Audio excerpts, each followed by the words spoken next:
ഉച്ചാരം after long long long long long time. എന്താ കാര്യം എന്ന് വെച്ച് കഴിഞ്ഞാൽ I had to undergo a lot of procedures related to my braces.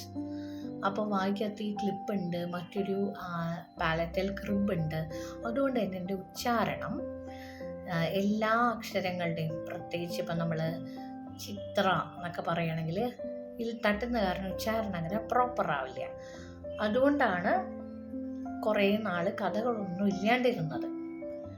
അപ്പം അങ്ങനെ ഇപ്പം ഏകദേശം പറഞ്ഞ് കുറേ വാക്കുകളുടെ ഉച്ചാരണമൊക്കെ ശരിയായിട്ടുണ്ട്. അപ്പം ഞാൻ വിചാരിച്ചൊരു കഥ പറഞ്ഞിട്ടാലോന്ന്, അങ്ങനെ വന്നതാണ്. ഒരു ഗ്രാമത്തിൽ ഒരു കർഷകനുണ്ടായിരുന്നു. അപ്പം കർഷകൻ എല്ലാ ദിവസവും പണി കഴിഞ്ഞിട്ട് പോകുന്ന സമയത്ത് 2 ബക്കറ്റിൽ, കയ്യിൽ 2 സൈഡിൽ 2 ബക്കറ്റിലായിട്ട് കിണറ്റിൽ നിന്ന് വെള്ളം എടുത്തിട്ട് വീട് വരെ ഒരു വഴിയരികിലൂടെ ഇങ്ങനെ പോകും. ഒരു ബക്കറ്റിൽ 2-3 തോളയുണ്ടായിരുന്നു. അപ്പോൾ ഈ ബക്കറ്റ് കുറേ ദിവസം കഴിഞ്ഞപ്പോൾ യജമാനോട് സങ്കടത്തോടുകൂടെ ചോദിക്കും, ഞാനാണെങ്കിൽ ഒരു ഉപകാരവും ഇല്ലല്ലോ, എൻ്റെ ഇന്ന് വെള്ളം എല്ലാം അങ്ങനെ പോവുകയല്ലേ, പിന്നെ എന്തിനാണ് എന്നെ ഇങ്ങനെ വെച്ചുകൊണ്ടിരിക്കുന്നത്, എനിക്ക് ആകെ വിഷമമായിട്ട് വയ്യാന്ന്.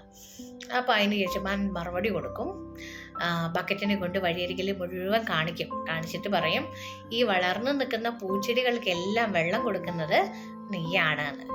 അപ്പം ഉപകാരമില്ലാത്തതായിട്ട് യാതൊന്നും ഇല്ല. ചിലപ്പോൾ നമ്മൾ ലോകത്തിന് കൊടുക്കുന്ന ഒരു പുഞ്ചിരി ആയിരിക്കാം, അല്ലെങ്കിൽ നല്ലൊരു വാക്കായിരിക്കാം, അല്ലെങ്കിൽ ഒരു വാക്കും പറയാത്തതായിരിക്കും. ഇതെല്ലാം പ്രപഞ്ചത്തിന് നമ്മൾ ചെയ്യുന്ന നന്മകളായിരിക്കും. അതുകൊണ്ട് അങ്ങനെ ഒരു മോറൽ സ്റ്റോറി പറഞ്ഞിട്ടാവാം ഇടയ്ക്കുള്ള കംബാക്ക് എന്ന് ആലോചിച്ചു.